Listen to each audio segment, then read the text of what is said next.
Assalamualaikum warahmatullahi wabarakatuh. Perkenalkan, nama saya Muhammad Sofal Jamil dari Program Studi Administrasi Bisnis International Women University. Pada kesempatan ini saya akan mempresentasikan video saya yang berjudul Kepatuhan Wajib Pajak sebagai Faktor Pendukung Pembangunan Infrastruktur di Indonesia. Video ini membahas bagaimana kepatuhan wajib pajak berperan dalam meningkatkan penerimaan yang kemudian digunakan untuk membiayai pembangunan infrastruktur seperti jalan, jembatan, sekolah, rumah sakit, dan fasilitas publik lainnya. Selanjutnya, latar belakang. Pajak merupakan sumber penerimaan negara yang paling vital dalam mendukung pembangunan nasional. Indonesia memiliki kebutuhan infrastruktur yang sangat besar seperti jalan, jembatan, bandara, pelabuhan, bendungan, sekolah, dan rumah sakit. Penerimaan pajak menyumbang lebih dari 70% penerimaan negara dalam APBN. Berdasarkan data APBN 2024 yang saya gunakan dalam makalah, penerimaan perpajakan mencapai sekitar 2,309 triliun atau sekitar 82,4% dari total penerimaan negara. Artinya, sebagian besar kemampuan pemerintah membiayai pembangunan bergantung pada penerimaan pajak. Selanjutnya, kesadaran masyarakat membayar pajak masih perlu ditingkatkan karena tax rasio Indonesia masih relatif rendah. Namun demikian, Indonesia masih menghadapi tantangan berupa rendahnya tingkat kesadaran dan kepatuhan wajib pajak. Hal ini terlihat dari tax rasio Indonesia yang masih berada di sekitar 10-12%. Oleh karena itu, peningkatan kesadaran wajib pajak menjadi hal yang sangat penting agar pembangunan infrastruktur dapat terus berjalan. Selanjutnya, rumusan masalah. Dalam video ini, terdapat beberapa rumusan masalah yang akan saya bahas, yaitu apa yang dimaksud dengan pajak, bagaimana pajak membiayai pembangunan infrastruktur, kemudian pajak apa saja yang menjadi sumber pembangunan, kemudian apa manfaat infrastruktur bagi masyarakat, dan yang selanjutnya apa kendala pembangunan infrastruktur di Indonesia. Selanjutnya, pengertian pajak. Menurut Undang-Undang Nomor 7 Tahun 2021 tentang harmonisasi peraturan perpajakan, pajak adalah kontribusi wajib kepada negara yang dibayarkan oleh orang pribadi maupun badan, bersifat memaksa berdasarkan undang-undang tanpa imbalan langsung, dan digunakan untuk sebesar-besarnya kemakmuran rakyat.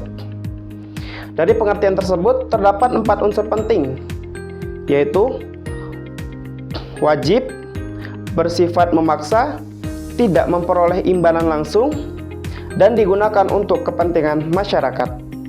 Jadi ketika kita membayar pajak, manfaatnya tidak diterima secara langsung, tetapi diwujudkan dalam bentuk pembangunan dan pelayanan publik.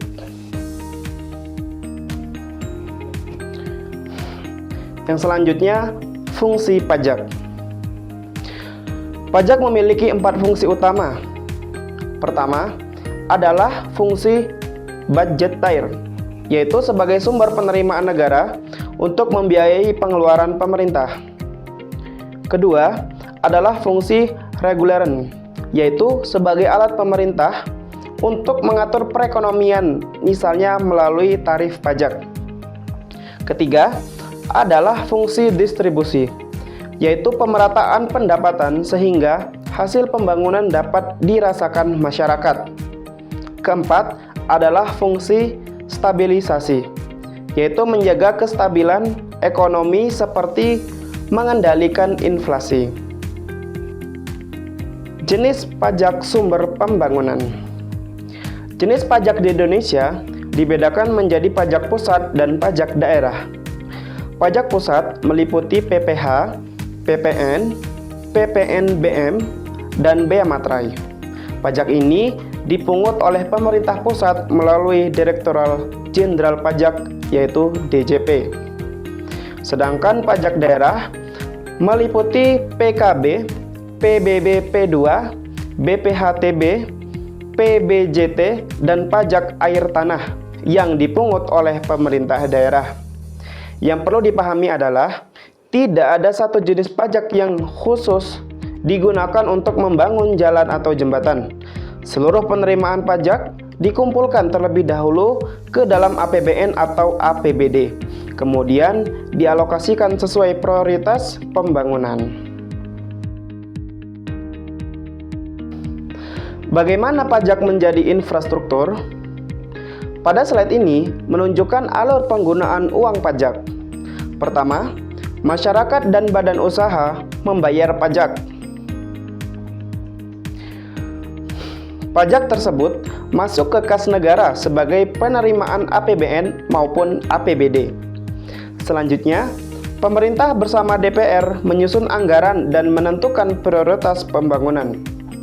Setelah itu, dana disalurkan kepada kementerian terkait, misalnya Kementerian PUPR, Kementerian Perhubungan, Kementerian Kesehatan, dan Kementerian Pendidikan. Dari sinilah kemudian dibangun jalan, jembatan, bendungan, sekolah, rumah sakit, pelabuhan, dan berbagai infrastruktur lainnya yang akhirnya dinikmati kembali oleh semua masyarakat. Selanjutnya, peran pajak dalam membangun infrastruktur. Pajak memiliki peran yang sangat penting dalam pembangunan. Dana pajak digunakan untuk membangun jalan, jembatan, bendungan, pelabuhan, bandara, sekolah, rumah sakit, hingga jaringan irigasi. Tanpa adanya penerimaan pajak, pemerintah akan kesulitan membiayai pembangunan, sehingga pelayanan kepada masyarakat juga akan terganggu. Yang selanjutnya, manfaat infrastruktur. Pembangunan infrastruktur memberikan banyak sekali manfaat, yaitu transportasi menjadi lebih lancar, kemudian biaya logistik menjadi lebih murah, kemudian investasi meningkat, kemudian lapangan pekerjaan bertambah, akses pendidikan dan pelayanan kesehatan menjadi lebih mudah. Pada akhirnya, pembangunan infrastruktur dapat meningkatkan kesejahteraan masyarakat. Selanjutnya, contoh infrastruktur yang dibiayai pajak. Beberapa contoh infrastruktur yang telah dibangun melalui pembiayaan APBN antara lain Jalan Tol Trans Jawa, MRT Jakarta, LRT Jabodetabek, Bendungan Jati Gede, Bandara Kertajati, Pelabuhan Patimban, Sekolah Negeri, dan Puskesmas. Seluruh proyek tersebut memberikan manfaat langsung bagi masyarakat dan menjadi bukti bahwa pajak kembali kepada masyarakat dalam bentuk pembangunan.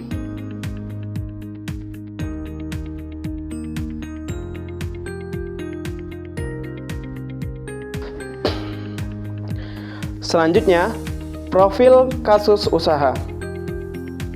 Sebagai ilustrasi, dalam video ini digunakan studi kasus seorang pelaku UMKM bernama Ibu Nabila yang memiliki usaha toko sembako di Kota Bandung. Usaha tersebut telah memiliki nomor pokok wajib pajak atau NPWP dengan omset selama tahun 2025 sebesar 700 juta rupiah. Meskipun Ibu Nabila telah memenuhi kewajiban membayar pajak, beliau beberapa kali terlambat melaporkan surat pemberitahuan atau SPT tahunan. Kasus ini menunjukkan bahwa masih terdapat masalah pada kepatuhan formal, yaitu keterlambatan dalam pelaporan pajak, walaupun kewajiban pembayaran pajaknya telah dipenuhi. Yang selanjutnya, identifikasi kewajiban perpajakan. Berdasarkan profil usaha tersebut, kewajiban perpajakan yang dimiliki Ibu Nabila adalah membayar pajak penghasilan atau PPh final UMKM sesuai dengan peraturan pemerintah nomor 55 tahun 2022. Tarif pajak yang dikenakan adalah sebesar 0,5% dari omset yang menjadi objek pajak.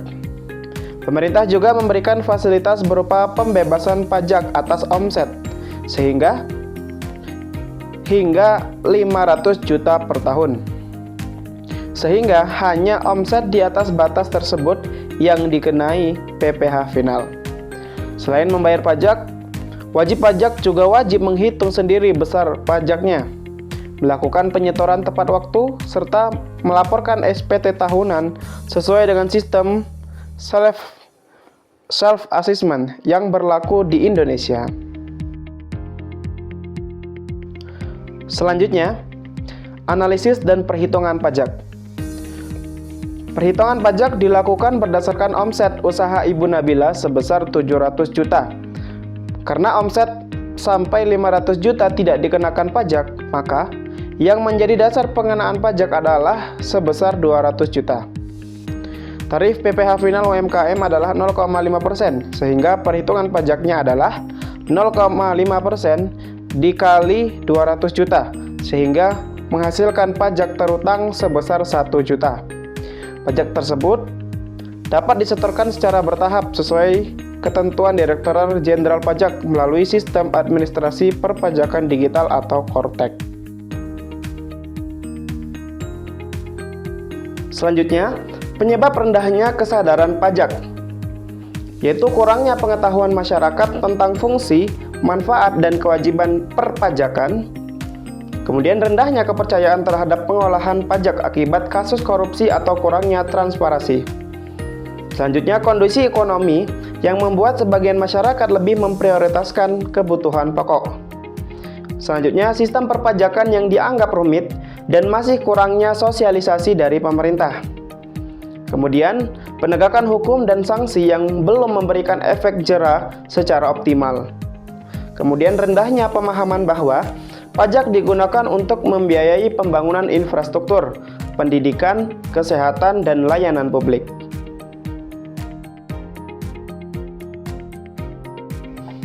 Selanjutnya, resiko ketidakpatuhan.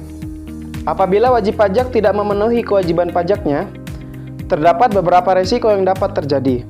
Pertama adalah sanksi administrasi, seperti denda keterlambatan penyampaian SPT sebesar 100.000 bagi wajib pajak orang pribadi. Kedua adalah dikenakannya bunga apabila terlambat membayar pajak. Selain itu, apabila ditemukan bahwa wajib pajak sengaja menyembunyikan penghasilannya atau melakukan tax evasion, maka dapat dikenai sanksi pidana sesuai ketentuan perpajakan yang berlaku. Ketidakpatuhan juga akan mengurangi penerimaan negara sehingga dapat menghambat pembangunan infrastruktur yang dibiayai dari pajak. Selanjutnya, strategi kepatuhan perpajakan. Untuk meningkatkan kepatuhan wajib pajak, terdapat beberapa strategi yang dapat dilakukan. Pertama, meningkatkan literasi dan edukasi perpajakan agar masyarakat memahami hak dan kewajibannya. Kedua, memanfaatkan sistem administrasi perpajakan digital seperti Kortek agar pelaporan dan pembayaran menjadi lebih mudah. Ketiga, memberikan penghargaan atau insentif kepada wajib pajak yang patuh. Keempat, meningkatkan pengawasan serta pemeriksaan pajak secara profesional agar kepatuhan dapat terus terjaga. Terakhir, pemerintah perlu meningkatkan transparansi penggunaan dana pajak sehingga masyarakat dapat melihat manfaat nyata dari pajak yang mereka bayarkan.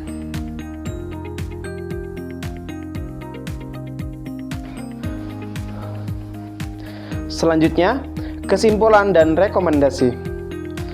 Berdasarkan hasil analisis, dapat disimpulkan bahwa kepatuhan wajib pajak memiliki peran yang sangat penting dalam mendukung pembangunan infrastruktur di Indonesia. Semakin tinggi tingkat kepatuhan wajib pajak, maka semakin besar pula penerimaan negara yang dapat digunakan untuk membangun jalan, jembatan, fasilitas kesehatan, pendidikan, dan berbagai pelayanan publik lainnya. Oleh karena itu, wajib pajak diharapkan memahami dan melaksanakan kewajiban perpajakannya dengan baik. Direktorat Jenderal Pajak perlu terus meningkatkan edukasi dan pelayanan perpajakan, sementara pemerintah harus menjaga transparansi penggunaan dana pajak agar kepercayaan masyarakat semakin meningkat. Demikian presentasi yang dapat saya sampaikan. Semoga materi ini dapat menambah pemahaman kita mengenai pentingnya pajak dalam pembangunan infrastruktur di Indonesia. Terima kasih atas perhatian Ibu dosen dan teman-teman. Mohon maaf apabila terdapat kekurangan dan kesalahan. Saya akhiri. Wassalamualaikum warahmatullahi wabarakatuh. Terima kasih telah menjadi bagian dari perjalanan ini. Bersama pajak, kita bangun infrastruktur untuk Indonesia maju.